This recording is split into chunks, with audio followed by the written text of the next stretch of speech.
Astrology एक divine या दैवी विद्या है। पिछले लेक्चर से हमने दशा अंतरदशा स्टार्ट किया है, तो उसी को और आगे बढ़ाते हुए आज आपसे डिस्कस करेंगे कि महादशा, विंशोत्तरी महादशा के क्या नियम हैं। उन नियमों से रिलेटेड जो टॉपिक है उसको आज डिस्कस करेंगे।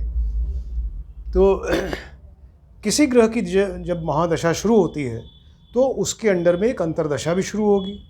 किसी ग्रह की, किसी भी ग्रह, 9 ग्रह हैं, किसी ग्रह की दशा शुरू होगी तो एक दूसरे ग्रह की अंतरदशा भी शुरू होगी, उसके अंडर में प्रत्यंतर दशा, ये सब आपको बताया। तो ऐसा नहीं कि जिस ग्रह की दशा शुरू हुई, मान लीजिए कि सूर्य की दशा शुरू हुई तो बहुत से लोगों के, करोड़ों लोगों की कुंडलियों में सूर्य की दशा शुरू होगी, तो ऐसा नहीं कि सब में एक ही फल मिलेगा सूर्य का, ऐसा नहीं है, संभव नहीं है। या सूर्य की दशा शुरू हुई, किसी और ग्रह की अंतरदशा है तो हर कुंडलियों में एक सा ही फल मिलेगा, वो ऐसा नहीं है। इसलिए कि वो सूर्य जो है वो किसी की कुंडली में किसी भाव में बैठा हुआ है, किसी दूसरे की कुंडली में किसी और भाव में बैठा हुआ है। 12 हाउसेस हैं और 12 राशियां हैं, तो किसी की कुंडली में किसी भाव में, किसी राशि में इस तरह से बैठा है। किसी कुंडली में शुभ ग्रह की युति दृष्टि है, या किसी कुंडली में पाप ग्रह की युति दृष्टि है, किसी ग्रह की किसी कुंडली में वो उच्च का है, किसी में नीच का है, किसी में मित्र राशि, इस तरह से बहुत डिफरेंस हो सकता है। और कि उसमें उसकी डिग्री में भी फ़र्क हो सकता है। सूर्य की डिग्री किसी में बहुत अच्छी है, किसी में बहुत कम है, या बहुत ज़्यादा है, अच्छी नहीं है। तो इस तरह से फल जो है उसका डिफरेंट हो जाएगा। यानी किसी भी ग्रह की दशा अंतरदशा में वो फल जो है डिफरेंट कुंडलियों में डिफरेंट आएगा। जिस तरह से पूरे विश्व में 2 व्यक्तियों की शक्ल बिल्कुल आपस में एक सी हो, ऐसा संभव नहीं है, कुछ ना कुछ डिफरेंस ज़रूर रहता है। उसी तरह से पूरे विश्व में 2 लोगों की कुंडलियां आपस में नहीं मिलती, वो संभव ही नहीं है, कुछ ना कुछ डिफरेंस उसमें ज़रूर रहेगा। तो उसी तरह से आप समझें कि किसी ग्रह की जब दशा अंतरदशा शुरू होगी तो उसके फल भी डिफरेंट होंगे। अब एक चीज़ और जो समझने वाली है कि ग्रह की दशा अंतरदशा आप देख रहे हैं किसी कुंडली में, तो सबसे पहला जो पॉइंट आप देखेंगे, ध्यान देने वाली बात यह है कि आप देखें कि जन्म की लग्नें जो हैं कुंडली में 3 तरह की होती हैं ना, 3 तरह की लग्न होती है। एक तो जन्म लग्न, जहाँ उस समय जो व्यक्ति का जन्म हुआ उस समय कौन सी राशि पूर्व दिशा में उदय हो रही थी और उसको ईस्ट हॉरिजन ने किस पॉइंट पे काटा, तो वो राशि जो है वो उसकी लग्न राशि हुई, जन्म लग्न हो गई। इसके अलावा चंद्रमा कुंडली में जहाँ बैठा होगा तो वो राशि उसकी चंद्र लग्न हो गई, और सूर्य जहाँ बैठा होगा वो सूर्य लग्न हो गई।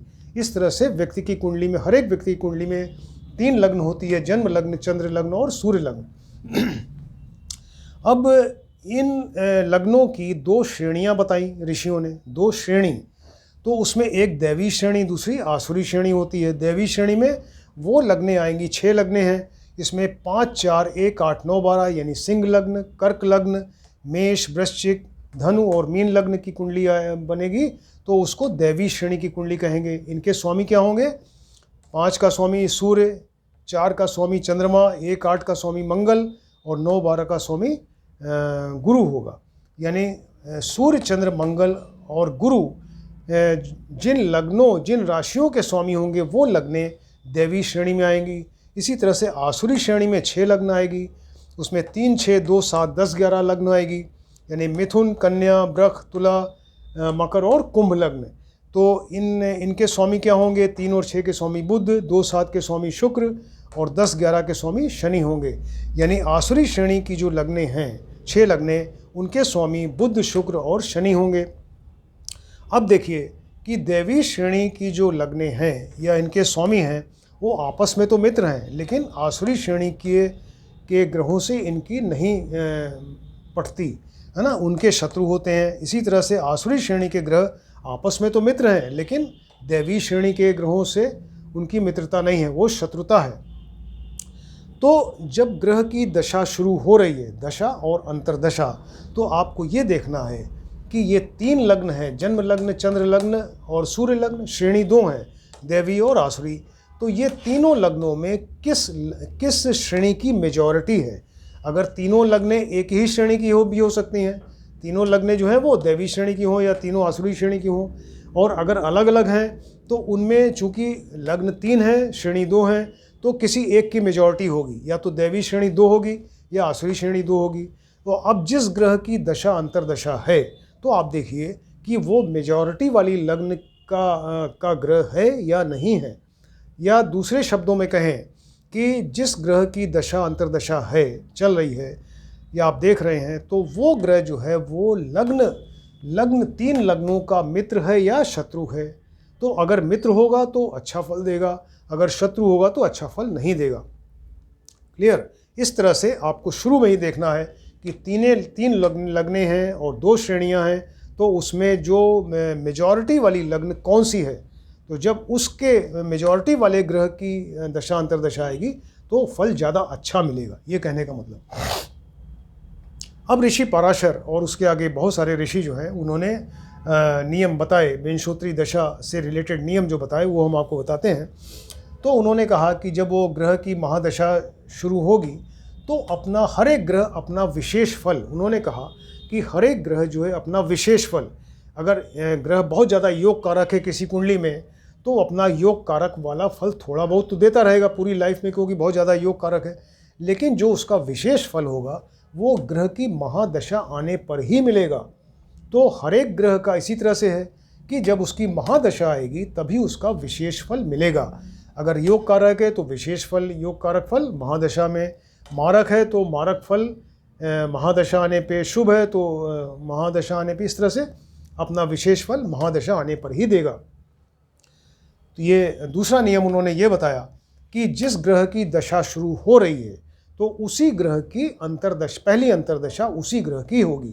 मान लीजिए कि गुरु की दशा शुरू हो रही है किसी व्यक्ति की कुंडली में, तो गुरु की जब दशा शुरू हो रही है तो उसकी पहली अंतर्दशा जो होगी वो गुरु की ही होगी, है ना। वो 9 ग्रह हैं, किसी न किसी ग्रह की दशा शुरू होगी तो उसकी जो पहली अंतर्दशा होगी वो उसी ग्रह की होगी, और उस ग्रह की पहली अंतर्दशा जब तक चलेगी तो उसमें वो अपना एक सामान्य फल ही देगा, यानी अपना विशेष फल उस समय नहीं देगा। अगर योग कारक है तो योग कारक वाला फल नहीं देगा, मारक है तो मारक फल नहीं देगा, शुभ है तो शुभ फल बहुत ज़्यादा नहीं देगा। उसके पहली अंतर्दशा जब तक चलेगी तो एक सामान्य फल, जनरल फल देगा, उसमें उसका विशेष फल नहीं देगा। तो विशेष फल कब देगा? विशेष फल तब देगा जबकि ग्रह जिसकी दशा है उसके अंडर में जब अंतर्दशा किसी ग्रह की आएगी तो ऐसी अंतर्दशा आए जो कि दशा का संबंधी हो या सधर्मी होगा, तो तभी अपनी महादशा में वो विशेष फल देगा। अब संबंधी सधर्मी के बारे में हमने इसके पिछले लेक्चर में आपको बताया है कि संबंध 5 तरह के होते हैं। राशि परिवर्तन, एक दूसरे की राशि में बैठ जाएं, दृष्टि परिवर्तन जिसमें एक दूसरे पर दृष्टि डालें, और सहावस्थान जिसमें ये दोनों ग्रह एक ही राशि में बैठ जाएं, एक भाव में बैठ जाएं, और स्थान दृष्टि संबंध एक बताया। और इसके अलावा वो सधर्म के बारे में बताया कि एक ही धर्म के हों, यानी दोनों केंद्रेश, दोनों त्रिकोणेश हों। विरुद्ध धर्म के, जैसे कि एक त्रिकोणेश है दूसरा त्रिसडायश है, या एक केंद्रेश है दूसरा जो है वो त्रिकेश है, 6-8-12 का स्वामी है, इस तरह से विरुद्ध धर्म हो गया। एक फलानुगुणता आपको बताया था कि फलानुगुणता का मतलब है नियर अबाउट, मतलब करीब करीब एक ही, एक ग्रह शुभ है दूसरा अशुभ है तो वो मिक्स्ड फल दे देगा। तो ग्रह की जिसकी महादशा शुरू हो रही है तो अपना विशेष फल वो तब देगा जब उस ग्रह के संबंधी या सधर्मी की दशा आएगी। अच्छा, अब कोई ग्रह जो है वो अगर बली होगा, स्ट्रांग होगा, शुभ होगा तो बहुत बढ़िया फल देगा जिसकी दशा चल रही है। क्लियर? तो जिसकी दशा चल रही है उसको दशेश या महादशेश कहते हैं। तो वो बली कब होगा? तो बली तब होगा जबकि वो लग्न से अच्छे स्थानों में बैठा हो, जिसकी दशा शुरू हुई है या चल रही है। तो अगर वो लग्न से अच्छे स्थान, अच्छा स्थान क्या है? केंद्र में हो, त्रिकोण में, देखिए 1 4 7 10 केंद्र, 1 5 9 त्रिकोण, अगर यहाँ बैठा होगा तो बहुत बढ़िया फल देगा। और इसके अलावा अगर अपनी अच्छी राशि में बैठा होगा, यानी अच्छी राशि माने उच्च राशि, स्वराशि, मूल त्रिकोण, मित्र की राशि में होगा तो बहुत बढ़िया फल देगा। इसके अलावा जो आपको बताया है श्रेणी वाला पॉइंट, यानी लग्न और लग्नेश का अगर मित्र होगा तो बहुत बढ़िया फल देगा। तो इस तरीके से अगर उसकी डिग्री अच्छी होगी तो बहुत बढ़िया फल देगा, तब उसको कहेंगे कि ग्रह बहुत स्ट्रांग है, बली है और वो अच्छा फल देगा। अब उसका उल्टा, यानी ग्रह जो है निर्बल कब माना जाएगा? निर्बल तब होगा जबकि लग्न से अशुभ स्थानों में बैठा हो। अशुभ स्थान क्या है? 3 6 8 12, ये 3 6 8 और 12 ये अशुभ स्थान है, यहाँ बैठा होगा तो निर्बल हो गया। अपनी नीच राशि में बैठा हो, शत्रु राशि में बैठा हो, उस पर पाप प्रभाव हो, पाप ग्रहों की युति दृष्टि हो, उसकी डिग्री बहुत कम हो, बहुत ज़्यादा हो, या लग्न लग्नेश का शत्रु हो, लग्न लग्नेश का अगर शत्रु है तब भी वीक हो जाएगा, तब वो अपनी दशा में वो शुभ फल नहीं देगा, तब उसको निर्बल कहेंगे। अब ऋषि पराशर ने एक और बताया कि मान लीजिए कोई ग्रह नीच का है, कोई ग्रह नीच राशि में बैठा हुआ है, नीच का हो गया, तो जब उसकी दशा शुरू होगी तो कैसा फल देगा। तो उन्होंने कहा कि नीच का अगर है तो खराब फल देगा, किंतु यदि नीचता का भंग हो रहा है, ये आपको बाद में बताएंगे, योग बनते हैं, नीच भंग राजयोग बनता है, तो अगर नीच उसका भंग हो रहा है तब वो शुरू में तो वो कष्ट देगा, लेकिन बाद की दशा जो है उसकी बहुत बढ़िया होगी, वो शुभ फल देगा, क्योंकि राजयोग बन जाएगा, नीच भंग राजयोग। तो अगर शुरू में नीच भंग हो रहा है तो शुरू में अच्छा फल नहीं मिलेगा, लेकिन बाद में बहुत शुभ फल मिलेगा। तो इस तरह से दशा की शुभता जो बढ़ाने वाले, दशा कोई ग्रह है उसकी शुभता को बढ़ाने वाले जो पॉइंट्स हैं आपको फिर से बताते हैं कि अगर वो लग्न से अच्छे स्थानों में हो, लग्न लग्नेश का मित्र हो, और इसके अलावा वो अपनी अच्छी राशि में बैठा हो, उच्च मूल त्रिकोण स्वराशि में हो, मित्र की राशि में हो, और अपनी राशियों से भी अच्छे स्थान में बैठा हो, उसकी डिग्री बढ़िया हो, तो वो उस पर शुभ प्रभाव हो, शुभ ग्रह की युति दृष्टि हो, तो वो उसकी शुभता बढ़ती जाएगी, यानी वो और अच्छा फल देता जाएगा जो दशेश है, जिसकी दशा है। और दशा की अशुभता उसके अपोजिट में अगर आप देखिए कि अगर लग्न से अशुभ स्थानों में होगा, यानी 3, 6, 8, 12 में होगा, और इसके अलावा लग्न लग्नेश का शत्रु होगा, अपनी नीच राशि में हो या शत्रु राशि में हो, उस पर पाप ग्रहों की युति या दृष्टि हो, है ना, और या उसकी डिग्री बहुत कम हो, बहुत ज़्यादा हो, तो फिर अशुभ हो जाएगा। इस तरह से वो दशेश जो है अशुभ माना जाएगा और अपनी दशा में शुभ फल नहीं देगा। अब किसी ग्रह की दशा अंतर्दशा जो है वो 3 तरह से फल देती है। तो पहला तो ये जिस राशि का स्वामी वहाँ का फल, वो राशि कहीं ना कहीं किसी भाव में बैठी होगी तो उस हाउस का फल देगा, और दूसरा कि जहाँ बैठा उस जगह का फल देगा, और तीसरा जहाँ जहाँ दृष्टि देगा उसका फल देगा। अब मान लीजिए कि ग्रह लग्नेश है, लग्न का स्वामी मंगल मान लीजिए यहाँ बैठा हुआ है पंचम भाव में, तो वो कहाँ का फल देगा, वो लग्न का फल देगा, 1 नंबर और 8 नंबर का फल देगा। इसके अलावा यहाँ बैठा पंचम का फल देगा, और पंचम से मंगल की दृष्टि 3 होती है, 1, 2, 3, 4 यहाँ का फल, 7वीं दृष्टि यहाँ का फल, और 8वीं दृष्टि यहाँ का फल देगा। यानी जहाँ का स्वामी वहाँ का फल, जहाँ बैठा वहाँ का फल, जहाँ जहाँ दृष्टियाँ वहाँ का फल। अब देखिए 9 ग्रहों में 2 ग्रह ऐसे हैं, सूर्य और चंद्र, जिनकी एक ही राशि है, तो जहाँ उनकी राशि होगी उस घर का फल देंगे। लेकिन ज़्यादातर ग्रहों की वो 2-2 राशियाँ हैं, तो वो कहाँ का फल देगा। तो मंगल जैसे है तो मंगल 1 नंबर और 8 नंबर है, तो उसकी मंगल के लिए कहा कि, या और ग्रहों के लिए कहा कि जहाँ उसकी मूल त्रिकोण राशि होगी वहाँ का विशेष फल देगा।